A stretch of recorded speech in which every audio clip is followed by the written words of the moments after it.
Breaking news. JLR investigates day 19 of the New York State prison strike. Workers, prison strike, guards. We've been discussing this topic extensively on JLR Investigates. Come on in. I like to put that beginning sirens as a backdrop here. It is still going on, folks. It is still going on, and there's a lot of chaos going on between the prison workers, the union, and Governor Kathy Hochul. It is a complete mess. Just in the last 24 hours, Hochul tried to make a side deal, a secret deal with just the correctional officers without the union. And she came up with some proposals here to get the workers back at work. Throughout the state of New York, there are many correctional officers that are still on strike. There's a lot that actually went back to work. We have no idea how many actually are working and are not working, but the strikes continue. And there's a strong, solid coalition of workers who are yelling, hold the line, hold the line, hold the line. We are not going back until the HALT Act is completely repealed and until you can guarantee our safety. This is some wild stuff, folks. And now the union is mad because the union, there's a rift between the workers and the union. This is a big mess, folks. And on top of that, you got the inmates in these prisons. Some of them are locked in cells without any guards watching. There's a lot of chaos within. National Guard was deployed to all these prisons. Inside, we don't know what is going on inside. I do see clips of mass violence amongst the inmates and the guards and the National Guard. It's crazy. This is a big, giant mess. It doesn't seem like there's a resolution here. Hochul's trying to say that there's agreement that she wants to make an agreement with the strikers. She wants a 90-day suspension of some aspects of the solitary confinement law. She's offering 2.5 times overtime pay for 30 days after officers return to work. She's also saying no discipline action for any workers who participated what she calls a wildcat strike. Day 19, and no end in sight. They are still striking. So for the very first clip I want to play to keep you informed, because I compiled the latest. This is not getting national media attention. It is getting some local media attention, but a lot of people are confused of what's going on. In the last 48 hours, the union gave out a press conference describing their version of what's going on. Yesterday, the DOC, the Department of Corrections, New York Department of Corrections, they gave a press conference. It's the DOCCS. You got workers, strike workers that are giving their perspective. You got commentators online that are pro correctional guards. They're giving insight of the situation. It is, and you have to put it all together to find out what's going on, because it's very confusing, and I'm still a little bit confused. But the very first clip we want to play is split among unions, non-union striking COs. This is the issue right now. Escalating within the ongoing correction officer strike, now in its 18th day. After a failed mediated agreement, striking officers are bypassing their union, leading to a significant divide. News 10 ABC's Zion Dakota has the latest from the picket lines. Numbers are dwindling here at the Coxsackie Green Correctional Officer protests. I'm told it's from a combination of lowering attendance at the demonstrations, as well as 50+ resignations that have occurred at this facility. There also appears to be an internal chasm between correctional officers aligned with the NYSCOPBA union and those striking independently who feel disaffected from the union. We now have outside influences with their own agendas now working on the behalf of a number of members that are attempting to negotiate a settlement with the state. For the state to entertain anyone other than NYSCOPBA to represent the interests of our members would be going down a path that will only prolong the strike. Miller went on to release a statement reading in part, "To be clear, NYSCOPBA is the only organization that legally can negotiate on its members' behalf. Any vote to return to work that is allegedly occurring would be by individual officers at facilities where members continue to strike." Attorney Michael Sussman, who is advocating for COs striking outside of the union, spoke to News 10 earlier today. But I'm aware that there are proposals that are being circulated. I've read at least one such proposal, and say about what I read is it does address some of the concerns that I've heard and have tried to at least ensure are put in the discussion. Sussman says he is not aware of any new formal agreement on the table, but as for his opinion on what he has heard, I think everyone is trying to move this forward. As for these correction officers, whether retired or active, they're still holding the line, the picket line, that is, until they can receive a deal that is satisfactory in their eyes from the state. In Coxsackie, Zion Dakota, News 10, ABC.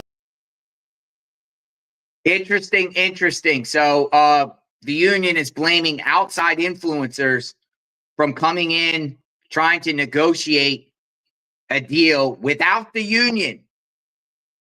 Without the union. It's a mess, folks. I'm serious. It's a mess. And my opinion, if they don't come up with some sort of resolution here, there's going to be a lot of disgruntled guards might have to be forced to go back to work because they're threatening people with arrests. They're threatening people to take away their health care. And these are correctional officers that worked 20, 30, 40 years or a long time. Inside the prison system is a complete mess. The videos out there are very graphic. We cannot share them on JLR Investigates, but the inmates know that they don't have to go to solitary confinement and literally are attacking guards in the prison system all over the place. I've seen clips all over. It's scary, folks, within this prison system. Now, the union also blames the New York correctional system. So I'm going to keep you up to speed of what's going on. I'll play this clip right here to give you what they're saying is the union is blaming the New York correctional system. Their rank and file no longer have any faith in them. The union can't sanction the strike because it's illegal. At this point, top union leaders don't see any end to this. They say the strike didn't come from one single incident. They blame a pause in hiring during COVID that's now catching up to the Department of Corrections. They blame mandatory overtime, sometimes 24-hour shifts, for a collapse in morale. And they say violence by inmates has escalated. Our union membership has no faith in us right now. Chris and I were part of the mediation team, and they don't believe that the stuff we presented during mediation was their voices when it was. Now, nobody wants to take this job. You're working 4 or 5 mandates in a row with a 24-hour shift. The violence is through the roof. They don't feel like they're being protected. Nobody wants to listen. Why would you ask anybody to take this job or recommend it? They're not going to. The union leaders say outside influencers are attempting backdoor negotiations, making demands that are legally not possible and weakening the union's efforts. The striking officers want the HALT Act repealed. That law limits the use of solitary confinement to 15 days. The union asked for 30 days, plus giving an inmate the right to appeal. This misconception that the general public has, the media has, that solitary confinement is this hole that they get put in with no windows, when in fact they're only in their cells. They're in their cells for 23 hours a day with a static tablet that they can be on the phone with their families for 5-6 hours. That's more time a bad actor gets on the telephone than an incarcerated gets when they're in general population and they get to use the phone every other day for 10 minutes. The State Corrections Union says it's mandatory to assign 3 officers to an inmate in solitary confinement, further stretching the staffing limits. Many officers who are absent without leave have had their health care taken away by the state. The president of the union does not know how or when the rogue strike will end. Whoa, what a mess. See what I mean? This is crazy, folks. It's still going on. Now a lot of finger pointing. No resolution. What's going to happen here? The union gave their own press conference. The latest press conference. It's not that long. It's about 15 minutes. Sharing their perspective, the union's perspective of this mess. So we're going to first play the union's perspective, and then we'll go to the DOC's perspective. But we'll play the union's perspective right now.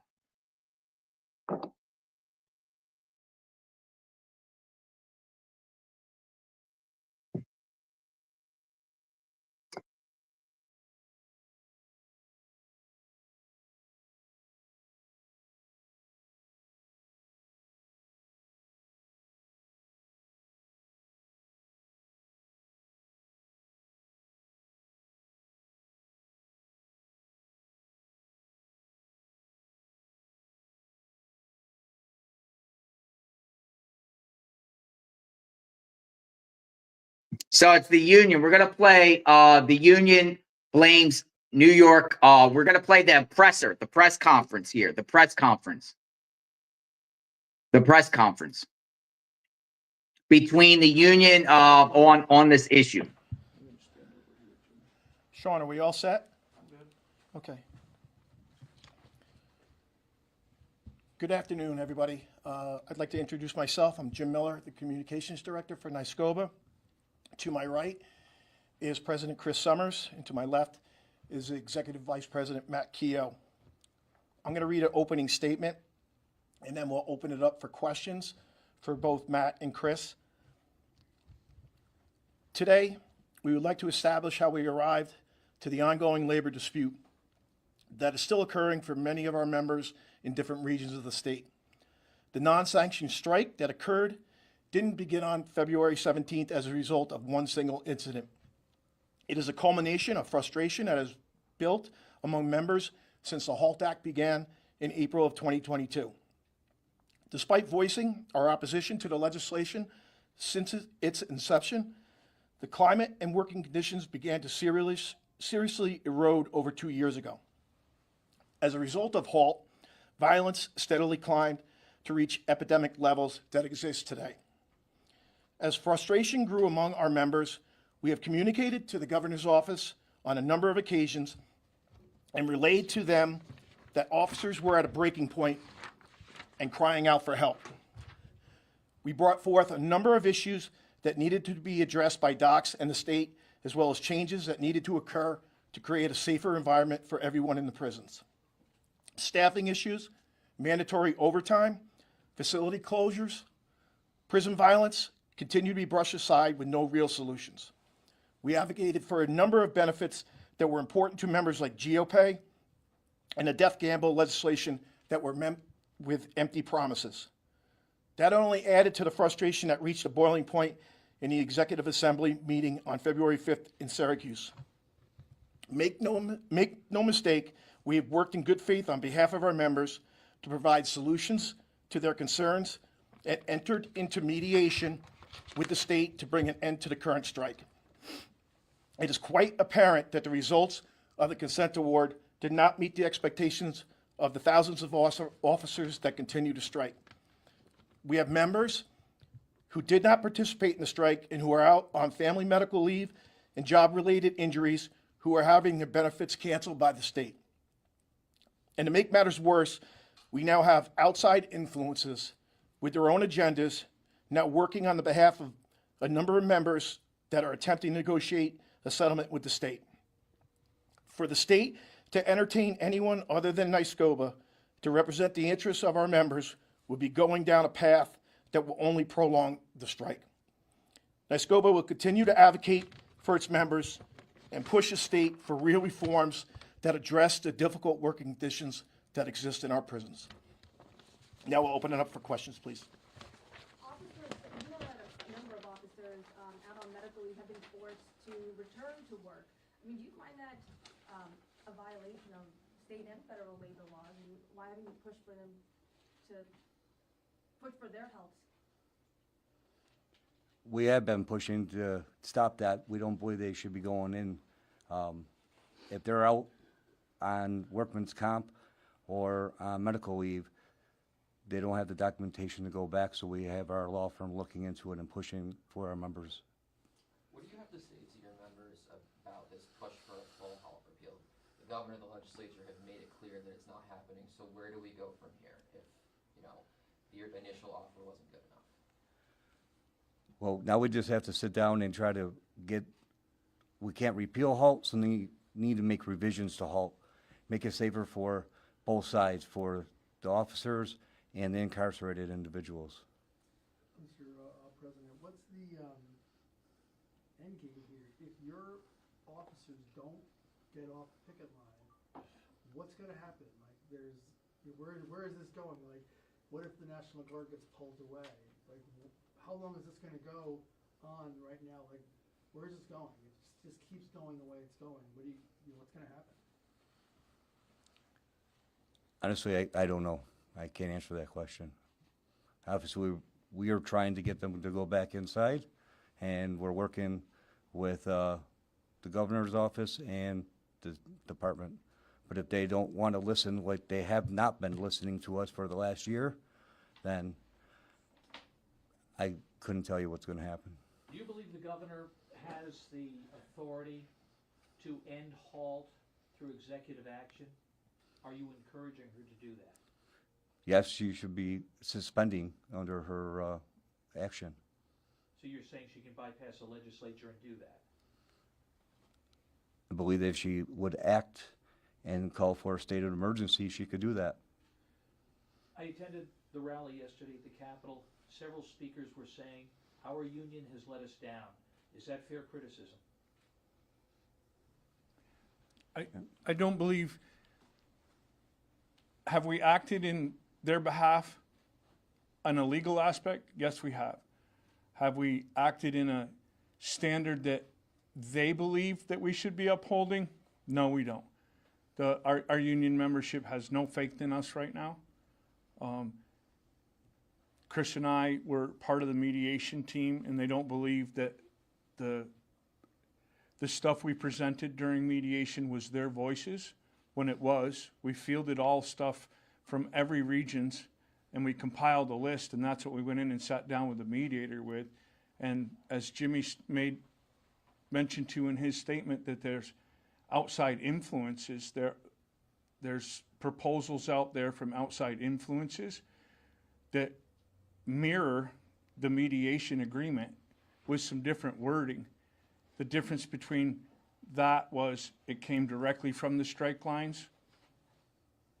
I don't disagree with some of the stuff that they have in there, but it is part of our mediation agreement that once it's clear and in place and everybody goes back to work, ours would be court binding as opposed to the stuff that the outside people are trying to get the Department of Corrections to agree to without us being involved in any way, shape, or form. But understand that Chris and myself would like for this strike to end any way necessary, short of sanctioning the strike, which we can't do because that would be the downfall of the union that we represent, and the membership that's inside the facilities would lose their representation. The folks that we have on our rainy day funds would lose the payments that they're receiving because they're under discipline. And the officers that went back to work, we still represent them. You mentioned outside forces. Who are you talking about? I'm not really sure who they are, to be honest with you. I mean, we were presented with some lists that we didn't really know anything about until yesterday when we presented them. And through social media, and I don't understand, we always can't believe what we see on social media, but through social media, it's my understanding that the commissioner was on a Zoom meeting with people from 18 strike lines and their representative, and we weren't aware of any of that unless we saw it on social media. Let me ask an uncomfortable question. Obviously, you're all representing docs. Are the retired correctional officers causing an issue here, the fact that they're there? Are they giving them advice that isn't in their best interest? Are some of the politicians who are supporting them, are they giving them giving them advice not in their best interest or in their best interest? Well, you have the retirees out there supporting them, which they did that job for 25 plus years. So, of course, we're a family, so they're going to be there. Are they given bad information? I don't know that to be true. The governor mentioned that she's working on a lot of Plan Bs yesterday. Has she spoken to any of you about what that might mean? She has not called or reached out to me. I have no idea what Plan B is. Well, you can read between the lines. In her budget amendment, she released that she would be allowed to close up to 5 prisons. Has she discussed that with us? Absolutely not. But read between the lines.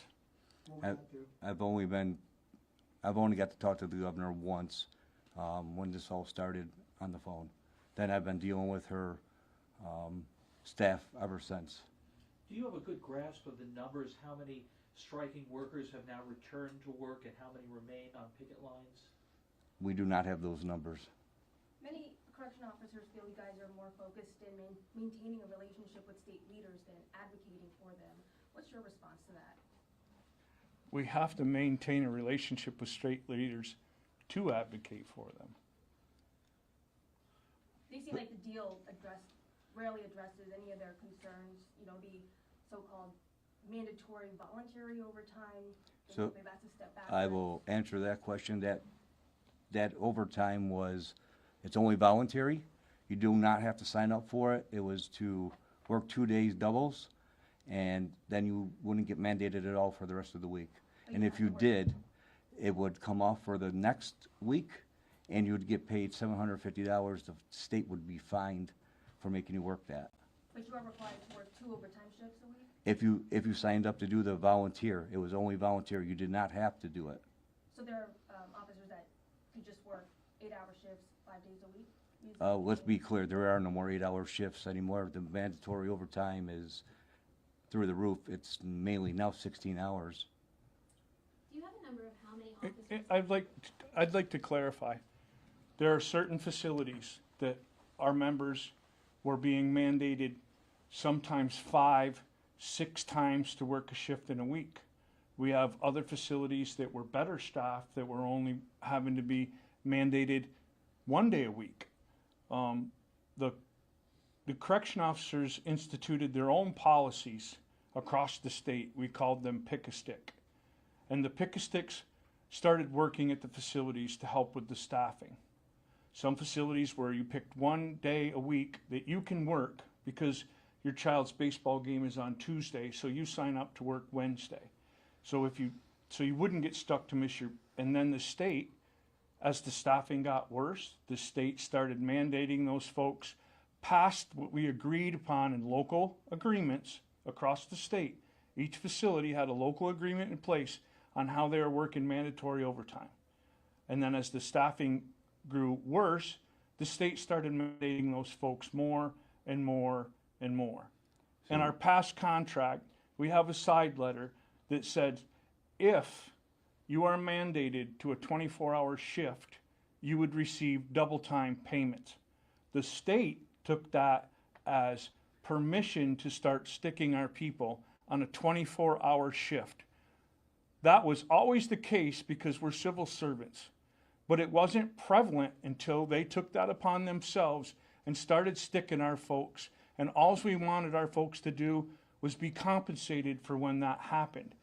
Then the state realized how often it was happening and tried to recant some of that. Let me ask you, you mentioned that it was February 5th.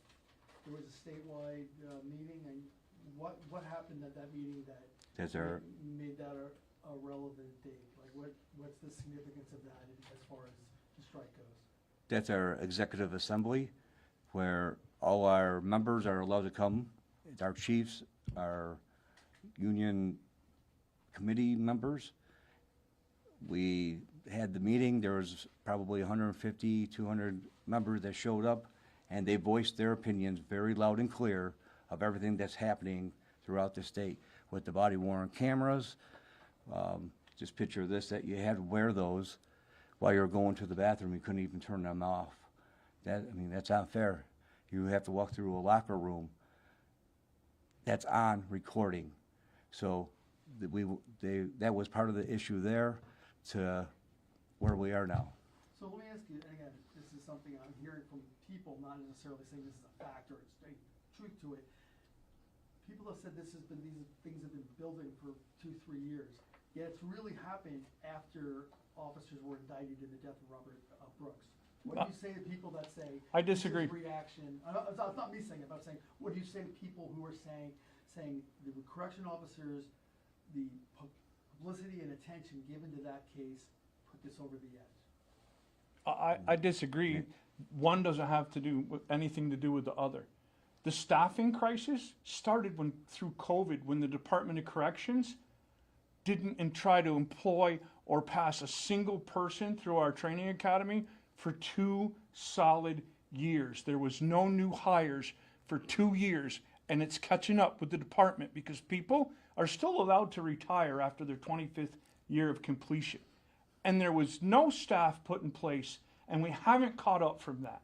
What happened at Marcy doesn't have anything to do with the people that are out on the lines today. 2 different things. Two different Officers incidents. did something they shouldn't have done, and they're indicted for it. 2 different entities. One doesn't have anything to do with the other. You mentioned body cameras. Is that a factor? That hasn't come up in any of the demands or anything. Is that something that is a sticking point for the officers? We are going on another avenue to go after that. Do you believe the events of the last 16 days have hampered the efforts to recruit more COs and other prison employees? Yeah, absolutely. Why would you want to come in knowing that the governor, I've had to deal with folks that are on paid parental leave where the husband or the mother and the father both work at the same correctional facility, and the Department of Corrections is splitting hairs. It doesn't say paid parent leave, it says paid parental leave. And there's a clause in our contract that covers that. I shouldn't have to call docs and explain to them what's right. I shouldn't have to explain to them that a lady that's 61 years old that works at Walk Hill Correctional Facility that has a brace on her leg shouldn't be asked to report to work.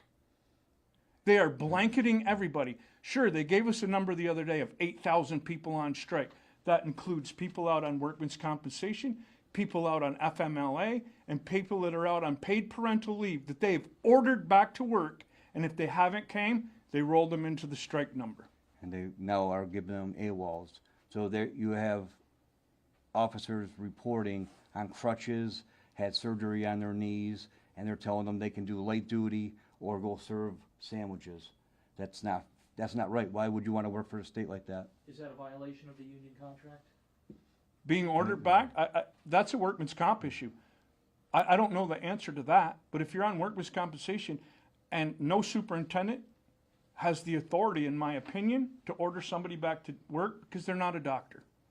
Who bears the responsibility to recruit and to refill the staff out there? Is it the union? Is it the state? Is it docs?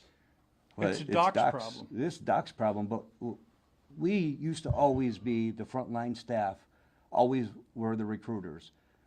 We would go out there, your brother, your sister, aunts, uncles, neighbor, friends, always got you to take this job.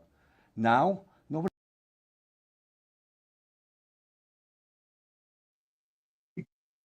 Yeah, we froze here. Yeah, it's crazy. It's crazy, folks. Listen, the union doesn't even seem like they're competent there, and it doesn't seem like the guards care about this union. I mean, the unions, it doesn't seem like they're organized. I mean, they were asked so many different questions. in reference to, guards being forced to go back to work, even if they're on workman's comp. They're trying to say that Robert Brooks, the incident with Robert Brooks, has nothing to do with this. I think it does, because the guards are scared. Some guards are probably scared that they're going to be charged if they touch an inmate. Now, it's pretty bad what happened to Robert Brooks, and no one deserves to have what happened to Robert Brooks, but a lot of things we don't even know the backstory to Robert Brooks that led up to Robert Brooks. And personally, in my opinion, again, doesn't justify what happened to Robert Brooks, but I just think no solitary confinement, and the problem inmates are out there running amok in the prison. They're running around crazy. Hello, Magnolia. Hello. Yeah, just watching that presser with those two guys. That's you the can see union. you can what? That's the union. They're the union. Right. So watching those two guys talking, for me, I can easily see how Kathy Hochul has completely just mowed these people down. They're very weak. They seem defeated the way they talk. It's like they don't seem very confident either. They're yawning. It's yawn material. When I say yawn material, it's like they don't have that firebrand like a union has. That protects the interest of the guards. Yeah, I don't know if they're the two leaders or if they were just the chosen spokespeople for yesterday, but yeah, I don't feel, if I'm a corrections officer, I wouldn't really feel too confident after seeing that performance. So the DOC, Department of Corrections, New York, offers a deal directly to the striking officers. So they're just saying, screw you, union. We're going to go right to the workers and try to work something out to get them back. So there's some undercutting going on and things like that. We're going to play this clip right here. DOCCS offers deal strike directly to striking officers. Need you back, you need to come back to work tomorrow.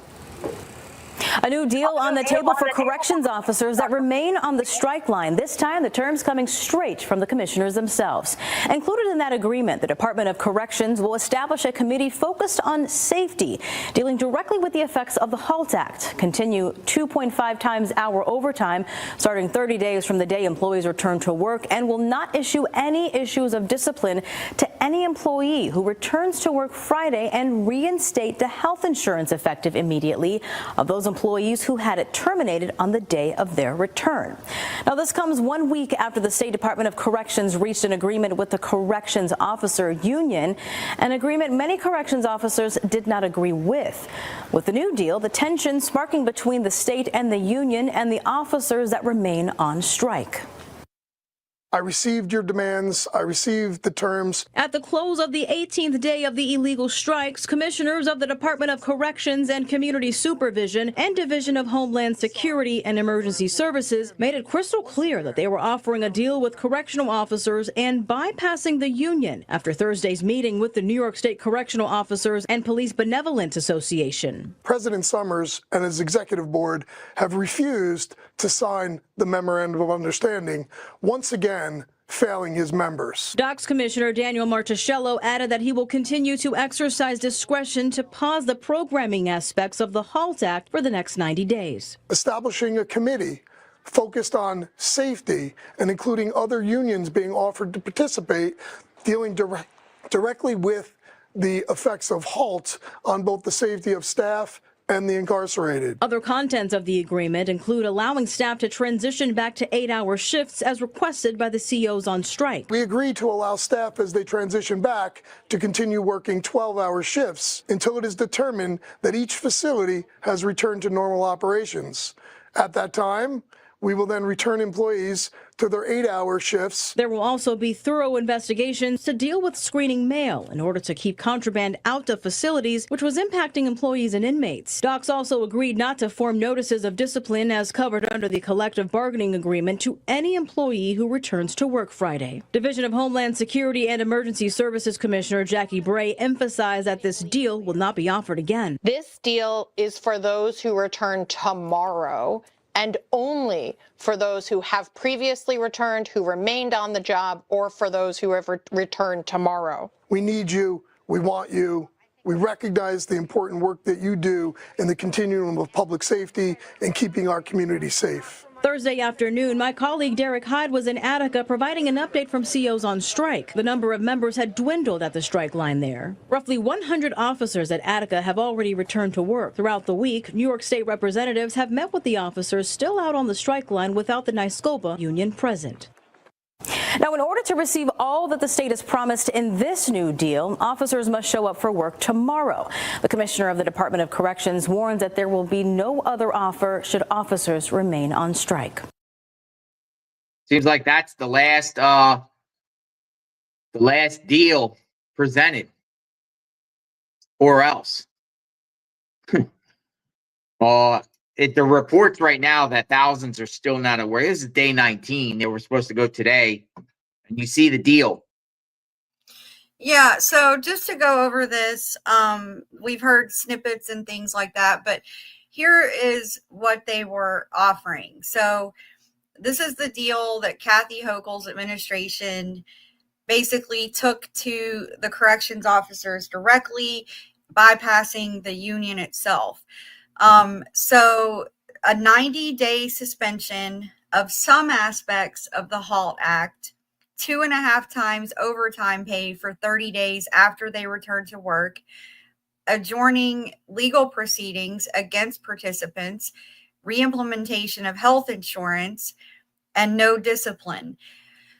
Now, in addition to that, they said that they would establish a committee focused on safety that would address concerns of the HALT Act, and basically, I guess, go through the HALT Act and see how it's working or how it's not working, see what you can change about it. So, I mean, to me, this seems reasonable under the circumstances. If you're saying, okay, we'll suspend it for 90 days and we'll take a look. We'll look at it further. They're probably not trusting, though, that it'll come out in the end in their favor. Well, what is some aspects of the solid? What is some aspects? What is some aspects? What does that mean? Yeah.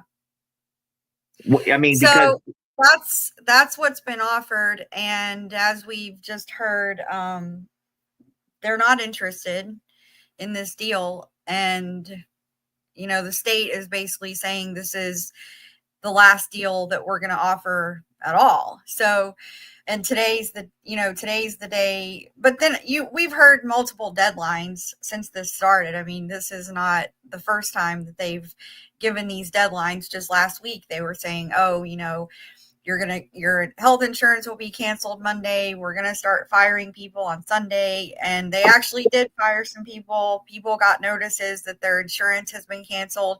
We've been reading reports that, some of these people include pregnant women, people with cancer, have lost their health insurance. So it's an absolute catastrophe all the way around. And my question is, first of all, the deal to me that they're saying, it seems reasonable enough. But like I said, it's like they probably think, well, after the 90 days, they're going to go back to the way it was. And so they're not trusting that this is any type of permanent solution. But they did agree to review the HALT Act itself. My question is, why doesn't Kathy Hochul just repeal the HALT Act through emergency powers and just put an end to this? I mean, why doesn't she do that? Because that's clearly what they want. And this is unanimous coming from the corrections officers in all the prisons. They are all saying the same thing. So to me, they work in the prisons. They know best. They know what will keep them safe and the inmates safe as well. I would think they would be the authority on this topic. So if they're saying this is a bad law, why doesn't the state listen to them and just get rid of it? It's bad.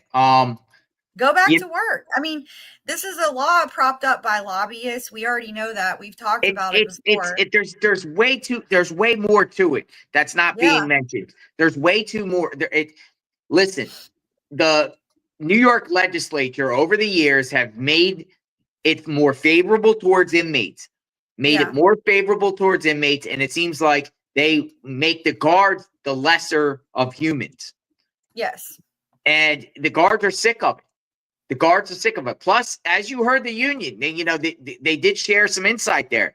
COVID prevented the hiring of new guards, new fresh guards in the force, because of the lockdowns and everything with COVID. So they didn't even hire anyone for 2 years.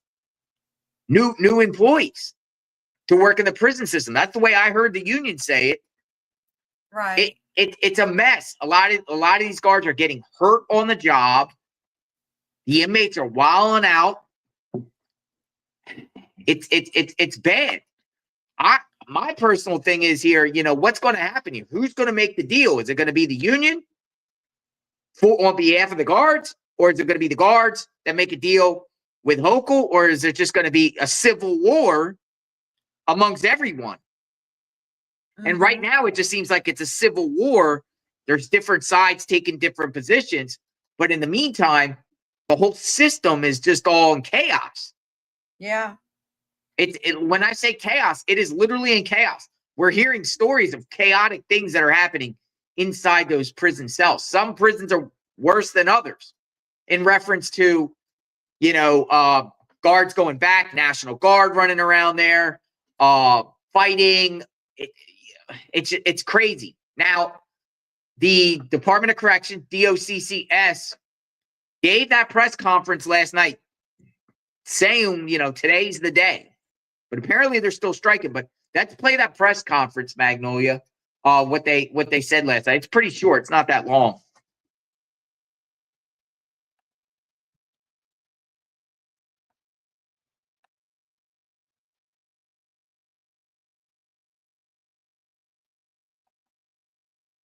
With Commissioner Marticello. Good evening. My name is Dan Marticello, Commissioner of the Department of Corrections and Community Supervision, and I'd like to provide you an update as we now conclude the 18th day of this illegal strike. As you're aware, after the illegal strike began, we entered into mediation with an independent mediator to try to resolve the issues brought forward by the employees of the department. A week ago today, we announced an agreement with the independent mediator of a consent award which required employees to return to work by March 1st in substantial compliance. Unfortunately, our employees rejected that award and did not return to work, making that agreement null and void. Recognizing that I needed to hear from my workforce directly, I traveled the state and took phone calls from correction officers and correction sergeants across this state, hearing directly from them what would be necessary in order for them to return to the workforce.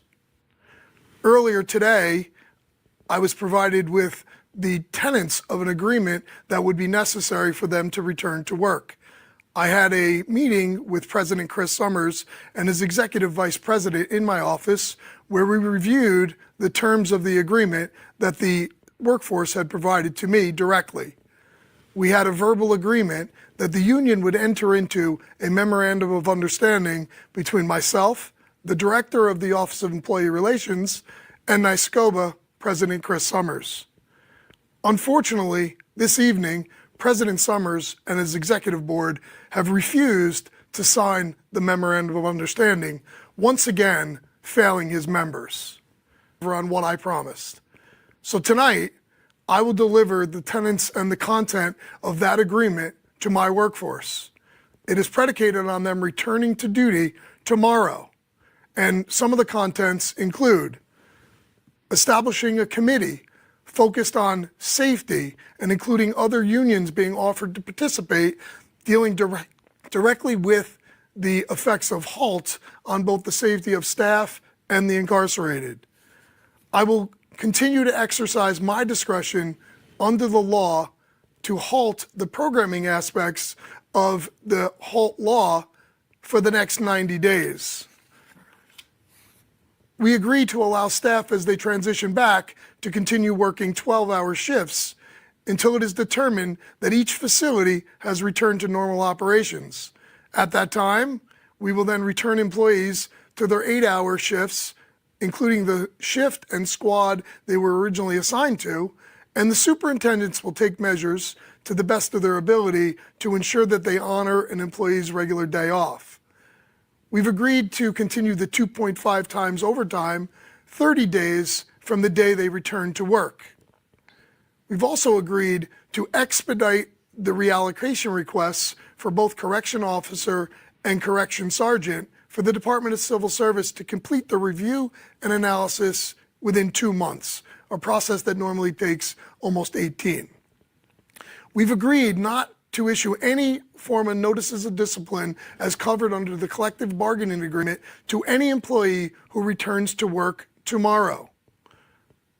In addition, I am again confirming that I have rescinded my 70-30 memo that I previously issued on February 10th. Again, we will take the necessary steps for all employees who return to work tomorrow to adjourn Taylor law contempt proceedings against the individuals that have already been named. We will investigate and pursue contracts with private vendors to deal with the screening of legal mail in order to keep contraband out of our facilities that are currently impacting our employees as well as the incarcerated population. We're willing to continue to discuss the possibility of TSA scanners for the entrance into our correctional facilities. And I will also, upon employees return to work tomorrow, we will reinstate, effective immediately, the health insurance of those employees who had their health insurance terminated on the date of their return. The National Guard will remain in support posture as we continue to stabilize and draw down as necessary under the governor's direction. And we also have agreed to sign this as a memorandum of understanding, which we will publish online on our website, reflecting both my signature and the signature of the Director of Employee Relations. Correction officers must return and remain at work, meaning they still have time off, but they must remain in work status and not rejoin any illegal strike tomorrow morning at 6:45 if they're assigned to the day shift. If they're originally assigned to the afternoon or the midnight shift, then they must return by 6:45 p.m. And if they do, all of the contents of this agreement, which will be posted online, will apply to those employees. Commissioner Ray? Thank you, Commissioner Marticello, and thank you for your truly extraordinary leadership during this incredibly difficult time. I want to be exceedingly clear. This deal is for those who return tomorrow and only for those who have previously returned, who remained on the job, or for those who have returned tomorrow. Any corrections officer or any sergeant who does not return to work tomorrow, the terms will not apply. And this deal will not be offered again. Specifically, we will not negotiate concerning the dismissal of contempt charges again. It is being offered for those who return tomorrow. We will not again offer employees who have been terminated or resigned the ability to return and the ability to return without discipline. The state will, we are prepared to, and we will exercise all of our rights and all remedies, criminal and civil, to end this illegal strike. And we will take action against those who continue to refuse to return to work illegally. That action will include continuing to pursue civil contempt charges, adding additional corrections officers and sergeants who continue to participate in this legal strike to the Attorney General's list under the temporary restraining order. In fact, we sent 1,000 additional names to the Attorney General's office today alone. We will continue to pursue terminations for those who do not return to work tomorrow. We want you back. We need you back. You need to come back to work tomorrow. I want the correction officers and correction sergeants across the state that continue to participate in the illegal strike to know that I heard you. I received your demands. I received the terms of what you'll come back to work for. And as Commissioner Berry said, we need you. We want you. We recognize the important work that you do in the continuum of public safety and keeping our community safe. The governor recognizes that we need to continue to recruit people to this position and how critical it is. As a result, she has directed me to launch a very aggressive recruitment campaign to attract the next generation of correctional professionals to join you in this important work. Thank you, and I look forward to seeing you on the job tomorrow. We'll take questions. It's time now for the Q&A. Please raise your hand and we will call on you. We'll give you a moment to take care of that, and we'll be back with our first call in just a second. What a mess. What a complete mess. You think the guards, with the threat of being arrested and turned in, you're going to want to go back? It's almost like they're told they're going to be arrested if they don't go back to work. What kind of work environment is that? It's crazy. All right, our first call is for Robert Harding from the Auburn Citizen. Unmute your mic, Robert.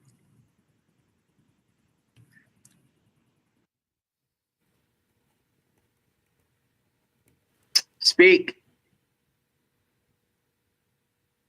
They've been doing this every night, though, these updates. Robert, if you unmute your mic, please. Yep, got it. Hi, commissioners. My question's for Commissioner Martuscello. How did the negotiations with the rank and file members come together, and just, I guess, how did that develop over time, given what happened with the mediation and then to now with, really hearing directly from the striking officers instead of the union? Yeah, thank you for the question. As I had mentioned, once the mediation agreement had failed and the employees did not return to duty, I traveled across the state visiting facilities, facilitating meetings with staff that were on the line striking and participating in the ongoing strike, as well as took numerous phone calls. I solicited my superintendents to go out to the lines and offered to have conversations directly with me and those on the line. They went back to the line, spread the word, and then got back to me with what would be required for them to return to duty. And that's how this memorandum of understanding came to be.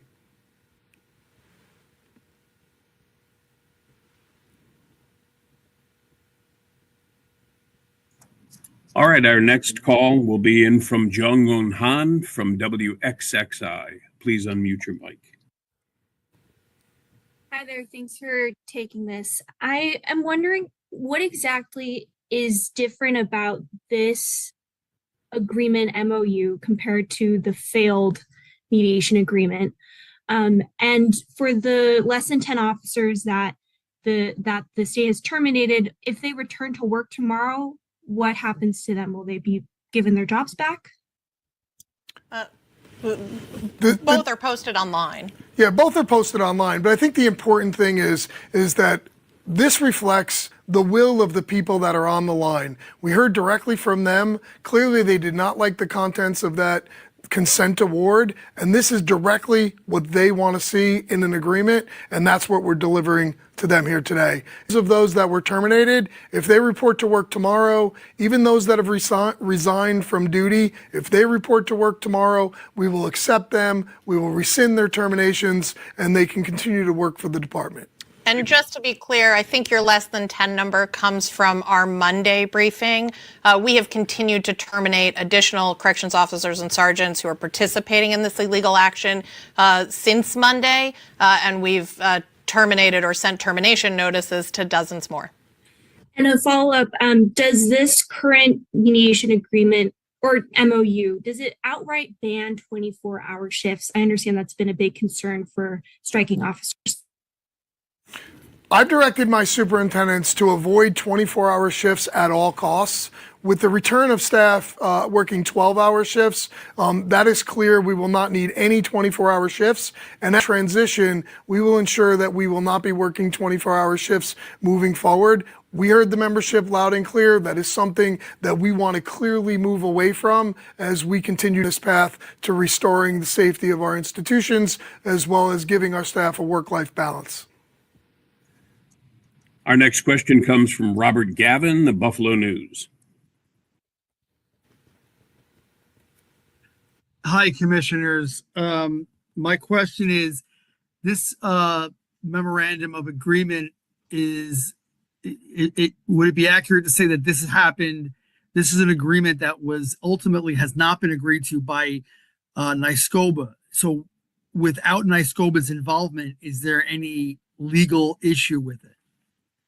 Yeah, as I mentioned, this was a memorandum of agreement that I had verbal agreement from the union president that he was going to sign this evening. Unfortunately, he's not signed that agreement.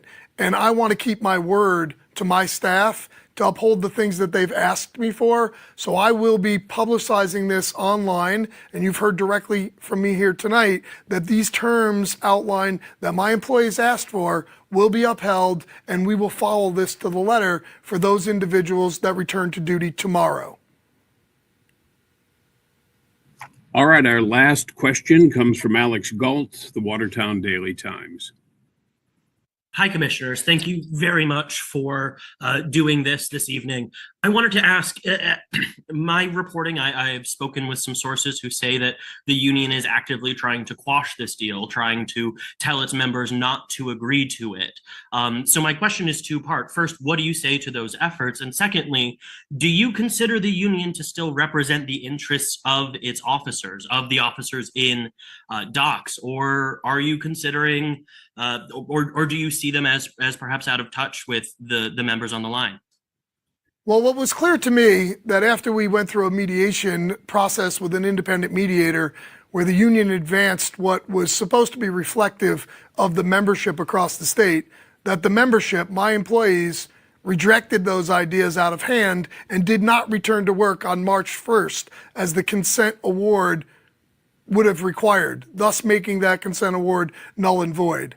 So now that I've heard directly from people that are walking the line, that do the job each and every day inside of our facilities, and the fact that the union will not deliver what the membership, my employees, want, and have now decided out of hand to dismiss this memorandum of understanding, I'll let you draw your own conclusions, but I'm here to say that I heard my workforce. I want to support them and continue to support them and continue to work on the safety issues that they've raised while out on the line. I want to end this illegal strike. We need to get back to some form of normalcy, and this delivers the things that they've asked for. And I am determined to make sure that I deliver for them. They deserve it. We've heard them. We need them. They play an important role in public safety. And that is our final question. We thank you for joining us this evening. That is our briefing. Well, that was interesting. Final agreement. Looks like thousands have not took it. Now what, Magnolia? Yeah. Well, today, I guess today was the deadline, so we'll see if anyone showed up to work today that was offered this deal. But yeah, it's like, I don't know. It doesn't seem like they're going to, and also we have some people that have gone back to work, but some people that haven't. You have certain prisons where there's been guards who've gone back to work and guards who haven't gone back to work. So it's like, there's a mix of all these different prisons. Even if some of the prisons are back to being staffed, they still have people that are on strike. So there's a individual. His name is Joseph Pinion, and it seems like he has taken the forefront of speaking on behalf of the guards, not the union, the guards. And he's been out there holding the line. He claims with the workers. He was out there at the Capitol steps the other day protesting with the prison guards. He spoke. He just recently spoke, and he's saying New York prison crisis, dirty tactics, and he's talking about Hochul was threatening to strip cancer patients that are out on leave from their health insurance, pregnant women. Let's listen to what he had to say about what's going on.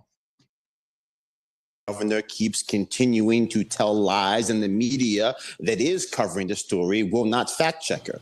But here are the facts: that a state that beats voters over the head with their insistence that reproductive rights should be sacrosanct just had pregnant women wake up on Tuesday to find out that their prenatal care visits no longer would qualify for health insurance through the health insurance plans of their spouses if they happen to be a correction officer.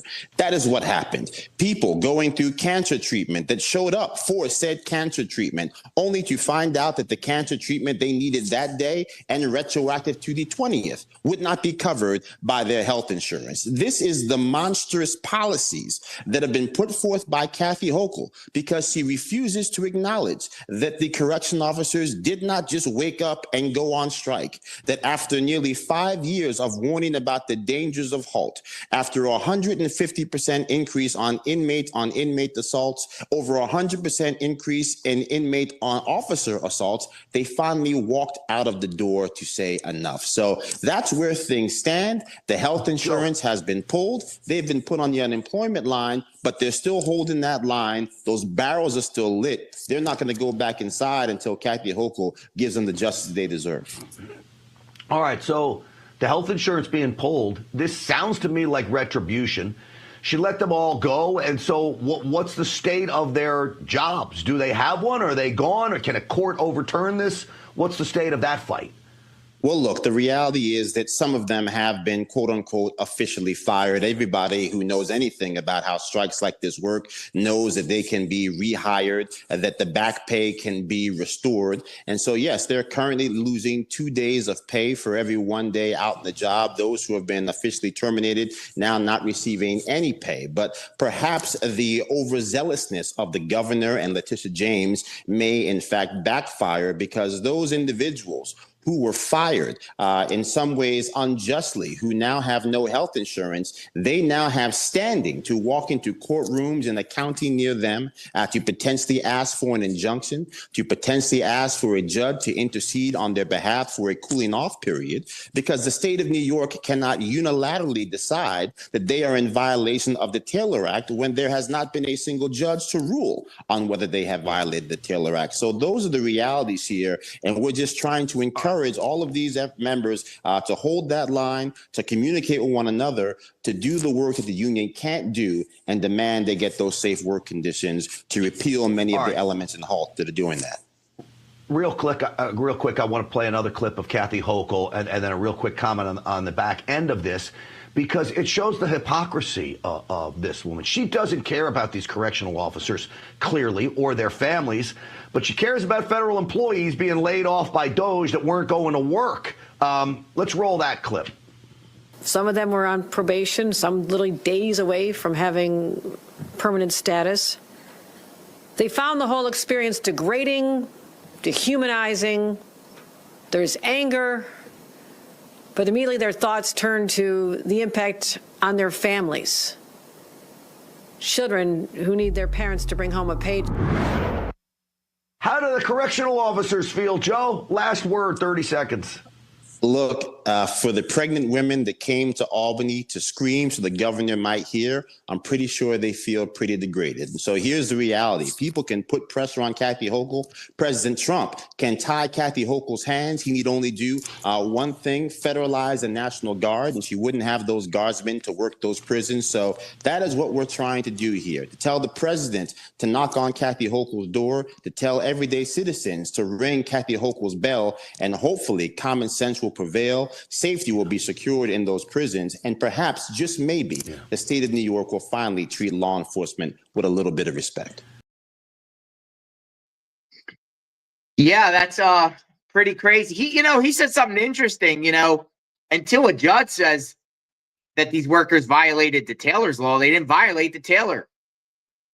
Meaning, right. The Hochul saying that they're violating law, that's not necessarily so until a judge actually says it. Right. Yeah. I mean, you can't just say, "Oh, you broke the law and you're committing a crime." There's a process for that. So, him going back to he is a proponent of having actually Donald Trump federalize the National Guard and send the National Guard federally into there to maintain order, because what we're hearing over and over, the next clip we're going to play is a gentleman who's saying that basically the National Guard has been replacing the New York National Guard. Yeah. Has been replacing the striking officers. But inside there, the inmates are just bullying and bulldozering right over the National Guard, because the National Guard is not trained for this type of work. Right. While in the National Guard is trained to maintain civil order, but not necessarily inside a prison where they don't have experience on that. And a guy gives perspective on that. Let's share what he had to say about the National Guard, the state National Guard inside the prisons there. Hi guys, I want to give you an update on the prison strikes in New York State. I have contacts with service members that are currently inside these prisons or have been, and they're telling me that they would rather be overseas in combat zones than inside New York prisons. And to be honest, some of these service members have been overseas and have experienced combat and combat zones. So this is absolutely insane. I have a bunch of information. Please, after I tell you this, reach out to your representatives and let them know that this is happening, because they do not deserve this. The correctional officers do not deserve this. This is bad. I've communicated with service members who have been in or are currently inside supermax and medium security prisons. Regardless of the prison, soldiers are forced to walk into bays of inmates completely unarmed and mostly untrained. Most of the soldiers I've talked to are telling me that they estimate this is not something roughly 90% of the National Guard trains for. Inside one supermax, service members are sleeping in the gym, which is within the corridors inside the prison. In the medium security prison, service members are sleeping in an inmate dorm, which is inside the prison, next to other inmate dorms. Most locations have not been provided laundry services, and some soldiers have been there for over 10 days already. Most places they're staying have serious mold and all-around hygiene issues. I'm gonna see if I can't get some pictures and video. I've seen some pictures floating around. In most prisons, soldiers are forced to eat prison food that is prepared by inmates. They're working 12+ hour shifts daily with no days off or breaks. Soldiers are not allowed to leave the prison grounds or are quite literally locked into their sleeping areas for safety of inmates entering. And they can't make runs for anything, including hygiene, comfort items, or anything else that's needed. Most soldiers I talk to say they feel as if they're trapped and feel as if they are the inmates themselves. Apparently there's a plethora of soldiers with issues, whether it be school, immediate family issues, including death with the family, financial hardships, and these soldiers are told they can't return home. If they leave, they are considered AWOL and are threatened with loss of pay, rank, and being arrested. Everyone I've talked to supports the COs, and they now understand how unsafe the environment is that the COs have been in for an extended period of time. If you hear this and this is raising red flags, please reach out to your representatives.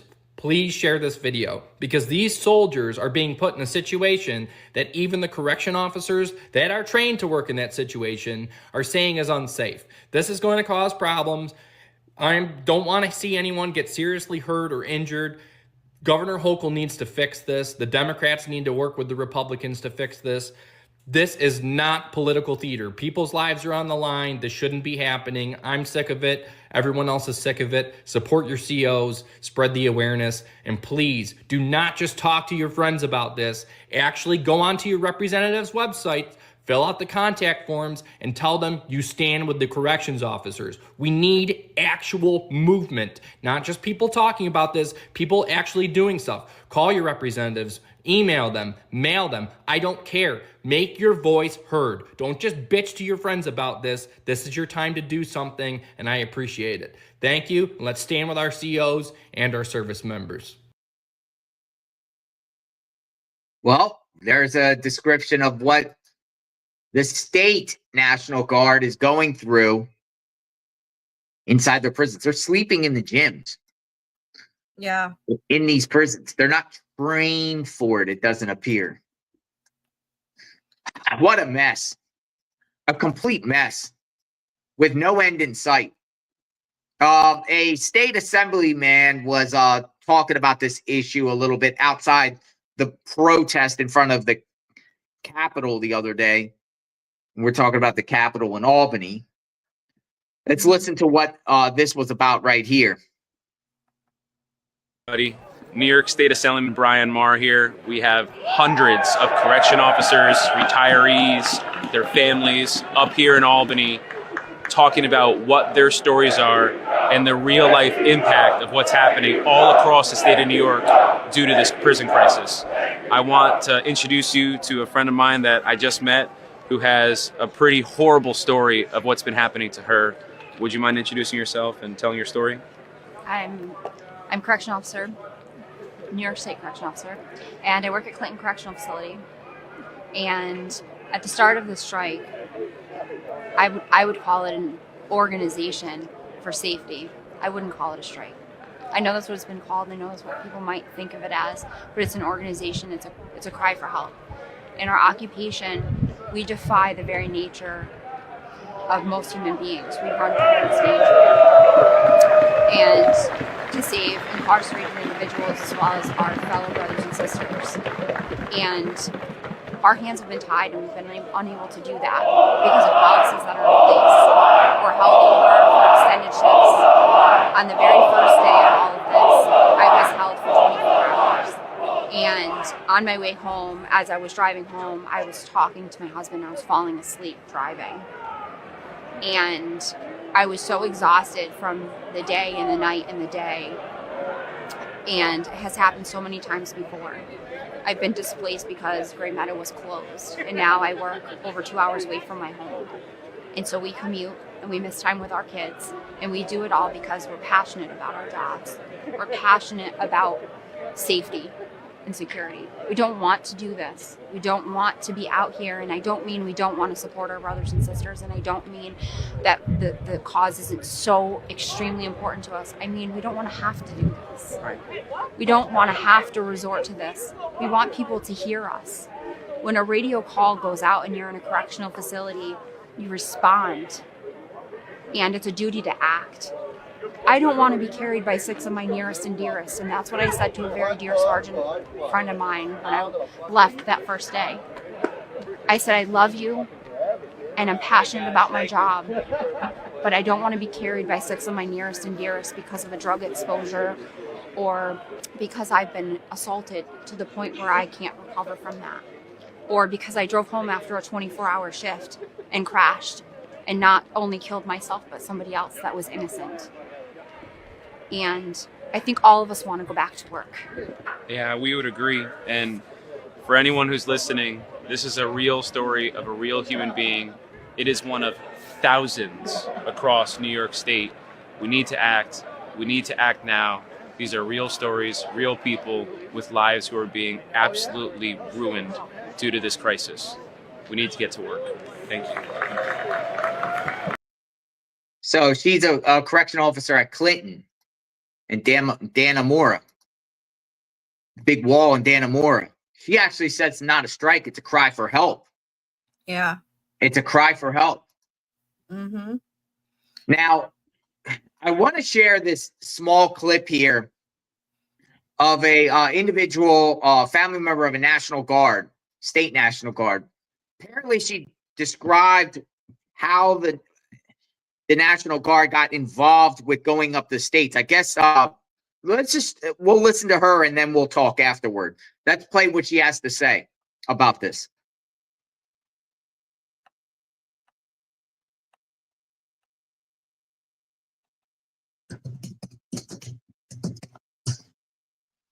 Oh, that file's not playing. I'll have to re-download it. Oh, okay. Yeah, she was just basically saying they were called in, the National Guard, and then just told they got to go here, they got to go there, they got to go there. She was a spouse. She was a spouse, which brings it, a whole different it gives some insight about, the National Guard being in there for that. Additionally, folks, we're looking back of how this mess started, and it seems like it started from COVID on. The HALT Act, COVID, the HALT Act finally being put in play, and then as you heard, inmate to staff assaults just skyrocketed. But there's something interesting. Julie Salazar, right? Julie Salazar. Isn't she like a Julia Salazar. She was elected in 2018 in the midterm. She's a state New York senator. She was just reelected in November. She came into her post as a socialist. Her entire platform revolves around prisons, wanting prisons shut down, doing everything possible to make prisons better for the inmates. This is her whole thing. It's all of it. She is the author of the HALT Act. She's the one who wrote the legislation. She's the one that's been pushing all this. This is where it all began. This HALT Act was passed a few years ago by people like her. She wrote it herself. She was the main sponsor of the bill. This got pushed through. There are many, many radicals elected in the state of New York that have this philosophy. They share this philosophy. They're abolitionists. They want prisons to be gone. They don't think prisons should exist. Short of that, they're doing everything they can to flip everything upside down so that the prison system is better for the inmates. That is their entire focus. I pulled up some tweets of hers that kind of just go through, just so I can show people the context here. This is what you're dealing with in New York.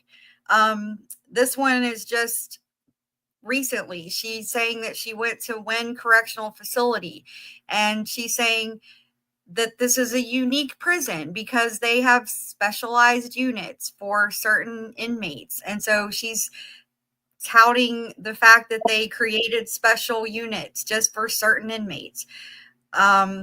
This is a statement that she released in 2023, May 2023. Basically, what happened is there was another person who was in charge of the Department of Corrections and Community Supervision, Anthony Annucci, and he was going to retire. So she put out a statement basically saying, he's retiring and she's glad he's retiring. She's alleging that there is rampant racial bias in their disciplinary procedures. So she could not recommend that Annucci continue on in that role. She specifically says, we are looking for new leadership who will ensure compliance with the HALT Act. So all of this stuff has been coming for years. This has all been building up. They got somebody in there at the head of docs last year or 2 years ago who would protect the HALT Act at all costs. That's what they want. They don't want this thing to go away. Here's another one. She's visiting a prison, Otisville. This is back in 2023. She says Otisville is regarded as one of the nicer New York State prisons, but a prettier prison is a prison nonetheless. A dark and inherently violent thing. This is what people have to understand about the perspective coming down here from these elected officials. Read this statement.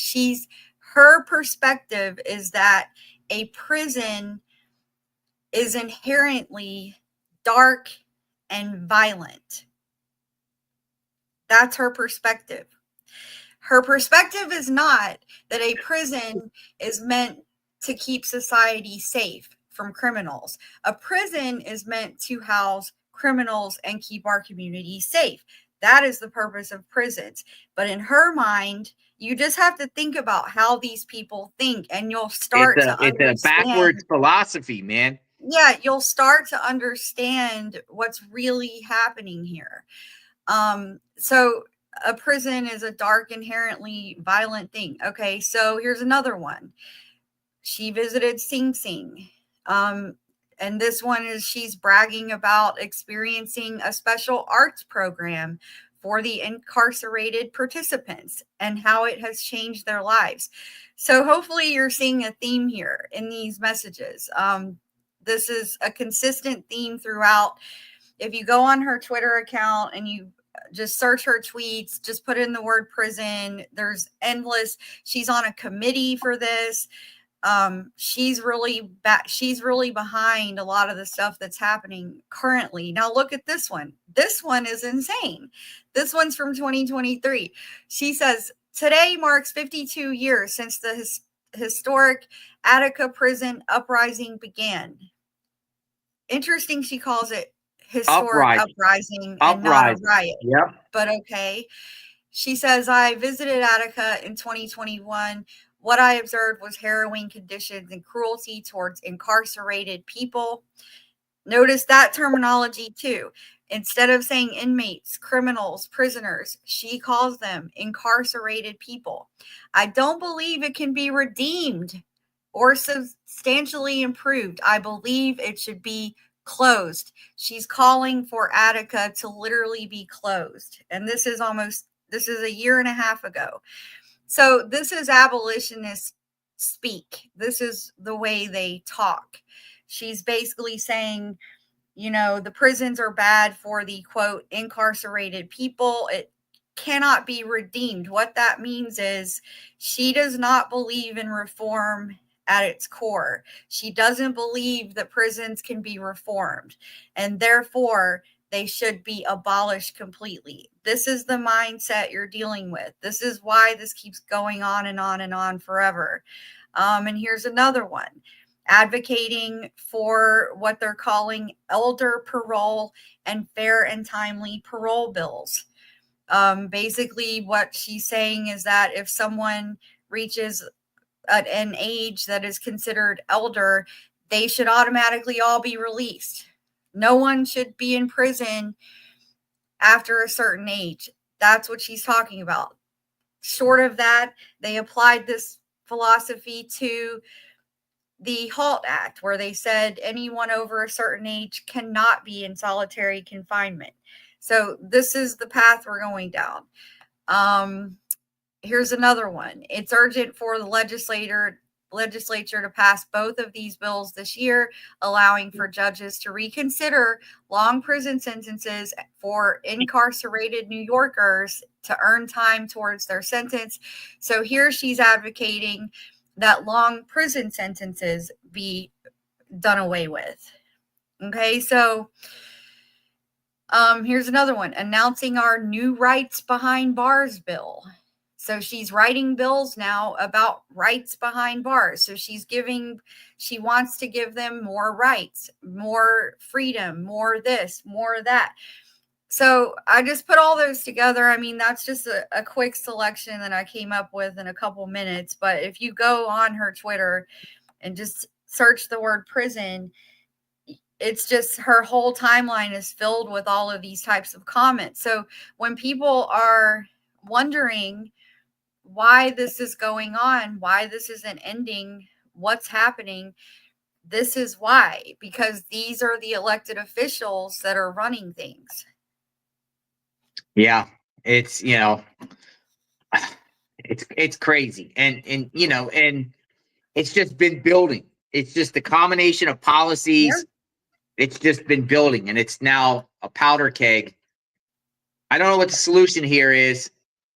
The union is calling for HALT Act changes, but it seems like the guards are bypassing the union. But let's listen to this clip here about the union calling for HALT Act changes.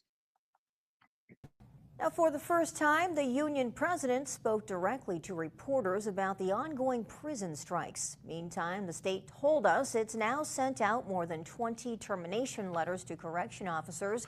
More than 5,200 letters went out indicating people will lose their health insurance, yet it's been reinstated for those who go back to work. As ABC 22's Jamie DeLine reports, 32 prisons are still affected by the strike. The union tells me they don't know how many officers have resigned or have been terminated, but they do say they want those out on the picket line to return to work.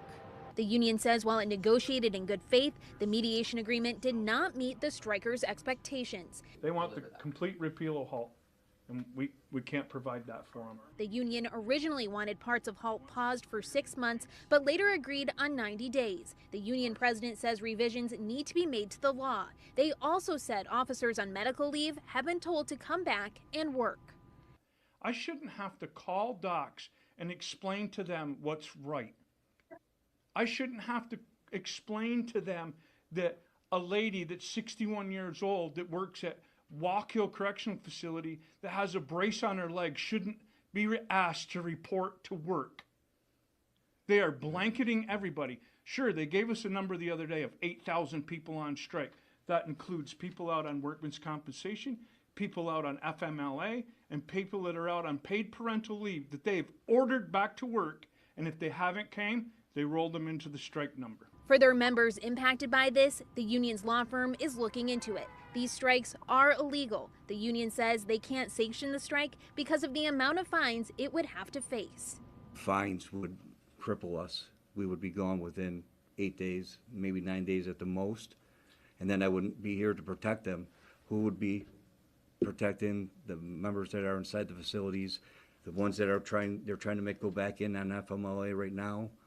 We will keep you updated on this ongoing situation. In Albany, I'm Jamie DeLine.